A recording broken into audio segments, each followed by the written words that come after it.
sad night for the United States of America to hear their president say that, to falsely accuse people of trying to steal the election, to try to attack democracy that way with this feast of falsehoods, lie after lie after lie about the election being stolen, no evidence for what he's saying, just smears about the integrity of vote counting in state after state. When he wins a state, it's legitimate. When he loses, it's because the vote is being stolen from him. It's not true. It's ugly. It's frankly pathetic. The president, for example, he assailed vote by mail. Why, he asked, why are the vote by mail ballots so overwhelmingly in favor of Joe Biden? We all know the answer. It's because the president told his supporters not to vote by mail. So Democrats did it overwhelmingly, and his supporters turned out in droves on election day. Look, President Trump has always been transparent about the smears and lies and strategies of falsehoods. We knew he was going to do this. We knew he was going to claim votes by mail were not real, but he's wrong. It's a lie. He's lying about the election. He's smearing the American people.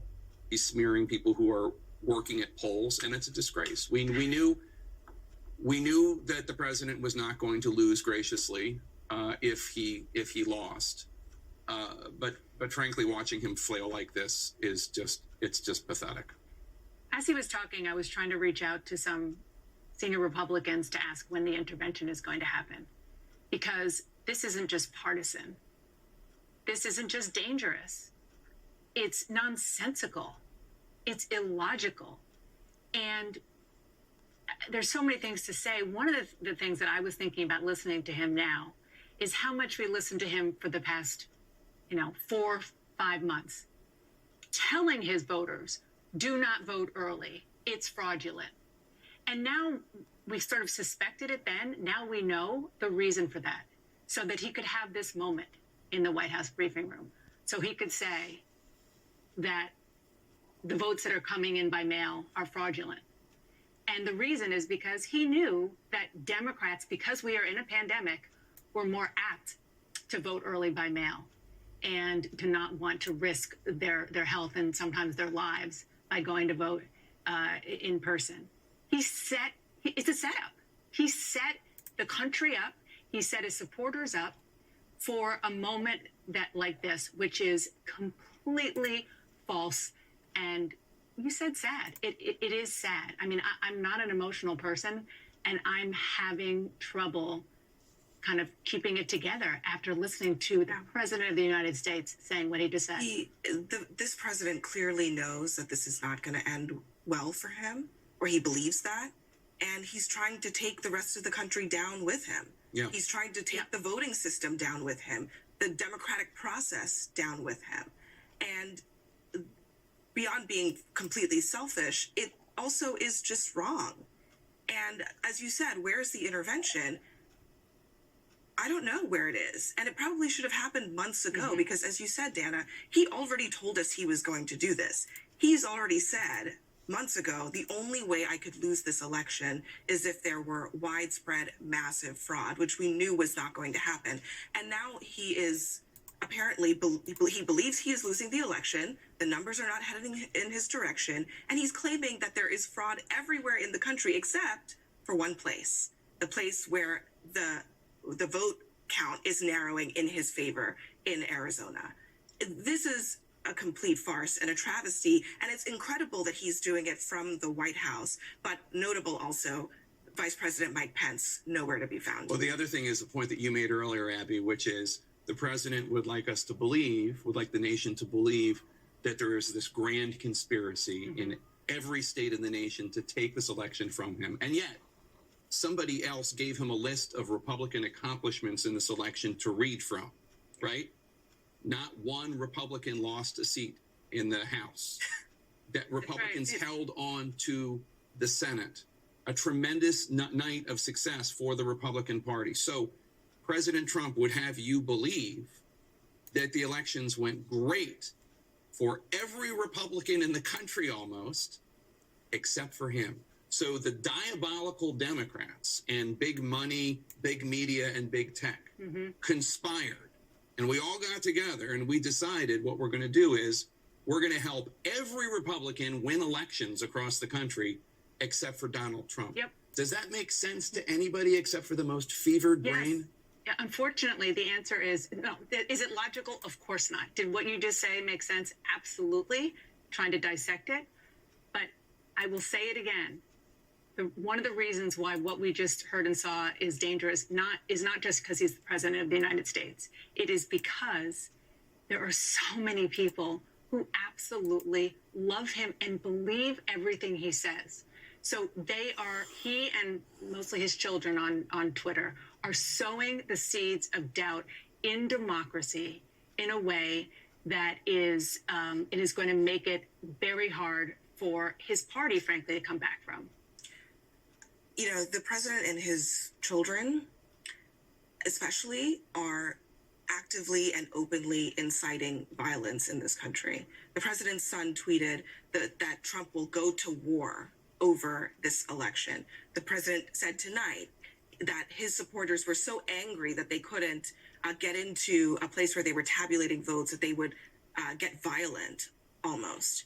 So it's intentional and it's dangerous, and it really needs to stop. The votes need to be counted, and the president needs to abide by whatever that result is. He signaled tonight that he is not going to be willing to do that, and that is dangerous for this country. It's time for some Republican lawmakers to find their spine and talk to the president about what he needs to do for the good of the country. Anderson. Jake, thanks very much. We have never seen really, other than, I don't think we've ever seen anything like this from a president of the United States. And I think, as Jake said, it's sad and it is truly pathetic. And of course, it is dangerous. And of course, it will go to courts. But you'll notice the president did not have any evidence presented at all. Nothing. No real, actual evidence of any kind of fraud. He talked about people putting up papers in windows. He talked about things that he'd seen on the internet. That is the president of the United States. That is the most powerful person in the world. And we see him like an obese turtle on his back, flailing in the hot sun, realizing his time is over. But he just hasn't accepted it, and he wants to take everybody down with him, including this country. Gloria? You know, I think that the world is watching, and they're watching an American president undermine democracy in the United States. It's painful to those of us who love America. It is painful and dangerous what he's doing. It is not surprising, of course, because he told us early on that if he didn't win, he was going to say the election was rigged. And maybe we didn't believe he would come out and do it in this way. But it is still startling to us to just hear the president from a podium in the White House undermine democracy. And as Jake was saying before, I have to keep saying, if this was such a big plot by Democrats, why didn't they do better? Why didn't they do better in the House? Why didn't they do better in the Senate? So the president makes himself the ultimate victim here. Over and over again, it's about him. And it's not about the fact that the other Republicans did okay. It's about him, and his family is complaining. Why isn't everybody coming out and defending him? Why isn't Lindsey Graham coming out and defending him? Because a lot of Republicans, it is time for them to say enough is enough. Rick Santorum? No Republican elected official is going to stand behind that statement. I mean, none of them will. They will stand behind elements of that statement. They will stand behind his comment about the polling and how you could make the argument that it was suppression and dishonest. I mean, you can stand behind the lack of transparency when it came to allowing the votes to be counted. There's evidence of that, and he provided some evidence for that. There are certain things they will stand behind in that statement because they reflect the reality. But much of that statement was not factual and was at times incendiary and not something that President of the United States should say or any elected officials. You said unless you have evidence to prove it, and at this point in time we don't, and we won't until there is an investigation as to what happened. And I got to tell you, I sat there and I listened to him talking about the votes being taken away from him, and then he shifted to Arizona and said, "Hey, I'd win this thing if they count the votes." well, how can you say, well, we have to wait and count the votes in Arizona and I can win this and we're making it, but if you count the votes in Philadelphia, you're stealing them. The reality is in Pennsylvania, Democrats voted by mail and Republicans voted by in person. It's because you asked them to do so. And so I think most people, hopefully, I just encourage people to listen, because I know there's a lot of people who think this election is stolen. A lot of people think there's fraud. And you know what? There may be fraud. There may be we don't know that right now. And for the president to go out there and claim that without any evidence of that is dangerous. And I just would say to the president, there may be some validity in some of the things that you believe, but to go out there and suggest that this is rigged, or that counting votes in my home state by clerks all over 67 counties, as you kept losing votes, was somehow rigged. No, Democrats voted by mail. That's why your lead went away. Had they voted in person, you would be in the same position we are right now. So it's just it's very disappointing. I think shocking at times to hear the president say the things that he said, and I'm hopeful that Republicans will stand up at this moment and say what needs to be said about the integrity of our election. Be tough, fight. I want him to fight. I want him to make sure that this election was held fairly, but I don't want him to draw these conclusions when he doesn't have the evidence to back it up. Well, I just want to thank you for what you just said. First of all, it's not an easy thing to say given the polarity in the country. But I just wanted to say, as a dad, as an American, as a Democrat, as a human being, I appreciate you saying that. I hope that other Republicans will also stand with you. You're right. You've been all night. There are some things that you guys don't like, and you want to fight on those narrow issues. But to have the President of the United States take that position that he took, I think is very dangerous. But it's comforting to me that our system is holding. People are still counting these votes. We're still moving forward, and I just want to say I appreciate you saying that. The governor of Georgia is going to count these votes. The governor of Arizona is going to count these votes. I mean, they're Republican governors. As is the Secretary of State in Georgia, I believe. Yeah, and the Secretary of State. So, look, so what do other Republicans do? What does a Mitch McConnell come out and say? What does... Mitch McConnell's going to say what Mitch McConnell said today. We're going to count the votes. And that's what every Republican is going to say. The votes in Pennsylvania need to be counted. People voted. You have to count their votes. And if there are instances in which we find some sort of fraud or some sort of shenanigans that are being played, you investigate them, you get to the bottom of them, and if they're substantial, I mean, there's this claim running out there that there's 130,000 votes, and the president referred to it, that came out of nowhere in Michigan. Okay, if that's true, prove it. Go out there and find it and do it. And if it's true, then you got a serious problem, and then we attack it. But counting absentee ballots and counting mail-in ballots is not fraud. Well, let's be clear. The president believes that an election is fraudulent when he does not win. That is what he believes.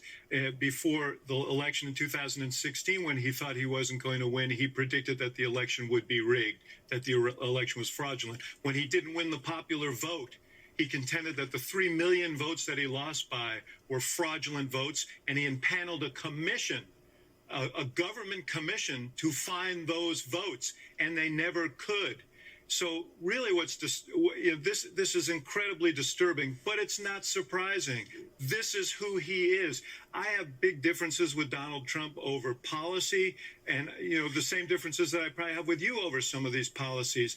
But what we've learned is how much our democracy relies on people of goodwill in high places respecting its tenets, understanding that its institutions are absolutely essential and to its functioning, and there is nothing more sacred than this institution, and he is willing to subjugate the institutions of our democracy to his own personal interests, and that has been true from the beginning. This is just the latest and the saddest chapter, and it's increasingly looking like the last one. I want to add something, Gloria, if you don't mind. Go ahead. Part of what he said that's so terrible is that he's attacking actual Americans who right now, he said in Detroit, they're not letting Republicans in. That's literally not true. It's just not true. Republicans and Democrats are standing shoulder to shoulder in Detroit right now, counting those votes. So it's unbelievable the level of lying that he's doing. Putin could not come up with a better attack on our democracy. Well, I couldn't agree with you more. The President of the United States. Let me say something that let's just be really blunt about this. Why is he talking about Detroit? Why is he talking about Philadelphia? Yeah. It's not subtle. It's race. It's race. It's Donald Trump's go-to play, and it's disgusting. So I just want to say that. I appreciate you teeing it up. It's unbelievable that he can say these cities are known for corruption, et cetera, et cetera. There's corruption all across this country, in every institution. Why are you singling out these two black cities? Why are you denying the victory that these people have fought for? I'm upset about it because African Americans have fought so hard for the right to vote. I just want to finish. African Americans and our allies have fought so hard for the right to. This right to vote for us is precious. John Lewis died this year. This is something we went and we got young African Americans across this country to believe, to buy in, to stand in line, to do this thing, and have the President of the United States crap all over their efforts. It hurts. And you can say he didn't mean it to be racial, but it feels racial to us, Laura. It's disgraceful. I've covered politics a really long time, and I've never witnessed anything like this. And again, as you were saying, you're not surprised, but it's still stunning and striking at so many levels. You talk about the issue of race, I totally agree with you. But it's watching a president who is unable to accept loss or potential loss, defeat. Losing is for suckers. Remember that? If he can't accept it, so he has to find a way to undermine the process that has him losing. And the process that has him losing is democracy. How can you do that when you are president of the United States? Again, not surprising, but just shocking and very sad. I want to go to Jim Acosta, who's at the White House. Jim? Yeah. I mean, Anderson, I think what we listened to just a few moments ago from the president it sounded an awful like an attack on American democracy. And President Trump fired the first shot in this attack on our democracy. And let me tell you, just, based on what I've observed covering him over the last 5 years, what the president counts on often is that he can exhaust his adversaries. He can exhaust you to the point where you just give up, where you let him have his way. And what we're seeing take place in these counting centers and these various states that are still up for grabs is the tireless work of our fellow Americans counting the ballots. They're not getting exhausted. They're probably exhausted, but they're not going to let that stop them from doing what they're doing. And so I would say, and this has been sort of my, guiding principle covering this president for the last 4 or 5 years, is that you just can't get so exhausted to the point that you give up. We can't stop fact checking him. We can't stop calling him out on the carpet. What we heard from the president just a short while ago, it sounded like somebody who is just a sore loser. He sees the writing on the wall, and the writing on the wall says he's a one-term president. And as Gloria was just saying, he doesn't want to be one of the suckers and the losers. He wants to be a winner. And for the president, winning is everything. But at this point, the math isn't there. As a Trump advisor told me earlier today, the math isn't there. We need an act of God to change the course of this race. It's not happening. And so, my sense of it is at this point is that, yes, the president and his team, they're going to try to lock things up. They're going to try to lock up the gears of this democracy in court, but they're fighting a losing battle when you have the president saying, stop the counting in places like Philadelphia and Detroit and keep the counting going in Arizona.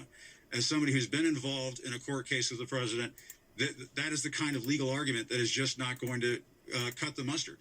And my guess is that we're going to see more frustrated, sore loser like pronouncements, declarations from the president over the coming days. But he's not in control of this. The voters are in control of this. Our fellow Americans are in control of this. The people who count the ballots and election authorities across the country who are in control of this, not the president. The Constitution guides us through this process. Established election law in this country guides us through this process. Ballots will be counted. Ballots will be certified. Election results will be certified. And the president, he can try to stay in the White House come January 20th, and Joe Biden could be sworn in over at the Four Seasons in Georgetown and be president down there.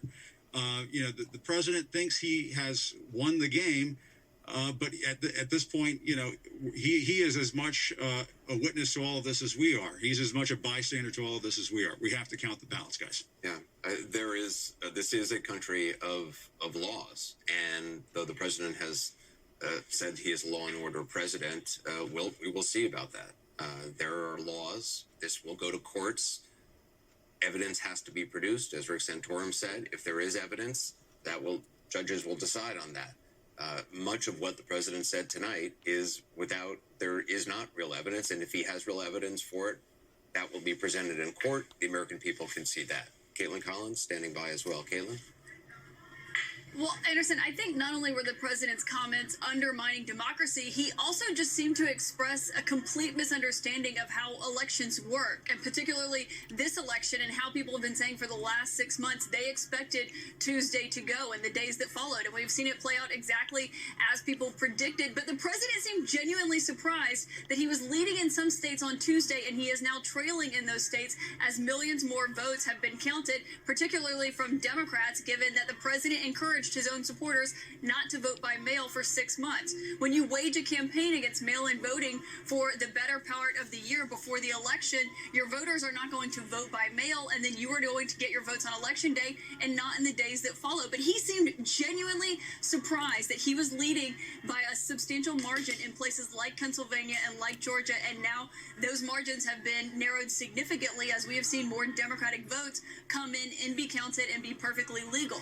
He also doesn't seem to know who is counting the votes, because he said in Georgia the process is being run by Democrats. It's a Republican Secretary of State in Georgia. I think the only thing the president said that was true there is that there is going to be litigation in the next several days. That is something we are certainly expecting from the Trump campaign. But he also made clear, Anderson, he is not planning on conceding this, even as we are seeing what's happening in Georgia and Pennsylvania, still waiting to find out what's going to happen in Arizona. And I just want to note, the Vice President, Mike Pence, has also been silent over the last 48 hours. He was not there with the president. It was just the press secretary, Kayleigh McEnany. But he just tweeted that he stands with the president and he agrees that all legal votes should be counted. Anderson, that is not what the president said, not even by a long shot, as he just came out to that briefing room.